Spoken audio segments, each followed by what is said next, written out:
రారండోయ్ అమ్మమ్మ ఇంటికి. ఈరోజు అమ్మమ్మ సేమియా ఉప్మా పొడి పొడిలాడుతా టేస్టీగా పిల్లలకి పెద్దలకి నచ్చేట్టు ఎలా చేయాలో చూద్దాం రండి. బాండీలో కొంచెం నెయ్యి వేద్దాం జీడిపప్పులు వేయించడానికి. పక్క పొయ్యి మీద నీళ్లు పెట్టుకుందాం, వేడి నీళ్ళు. గ్లాస్ సేమియాకి గ్లాసున్నర నీళ్లు, కొంచెం సరిపడా ఉప్పేసి నీళ్లు పెట్టి మరిగించుకుందాం.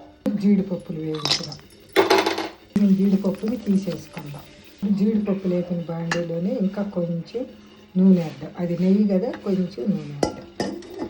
ఎక్కిన ఆయిల్లో తాలింపు గింజలు చెప్పటమన్నాయి కదా, ఉల్లిపాయ, కరివేపాకు, అల్లము, పచ్చిమిరపకాయ. తాలింపు వేగింది కదా, మనం ఈ సేమియా వేసి కొంచెం దోరగా వేయించుదాం. ఇలా వేగాక మనం పక్కన కొలిసి పెట్టుకున్నాం కదా, గ్లాసున్నర గుర్తుగా ఆ నీళ్ళు ఇంట్లోకి పోసేద్దాం. పోసేసి కలిపేసి సెగ సిమ్లో ఉంచుకొని మూత పెట్టేద్దాం. చూడండి మన ఉప్మా ఎట్టగడి. ఇంక ఇది కొంచెం పొయ్యి కట్టేసిన తర్వాత ఇంకా విడివిడిగా వచ్చింది. ఇప్పుడు దీని మీద జీడిపప్పులు వేసుకుంటే ఇంకా ఉప్మా రెడీ. సూపర్ టేస్టీగా ఉంటుంది.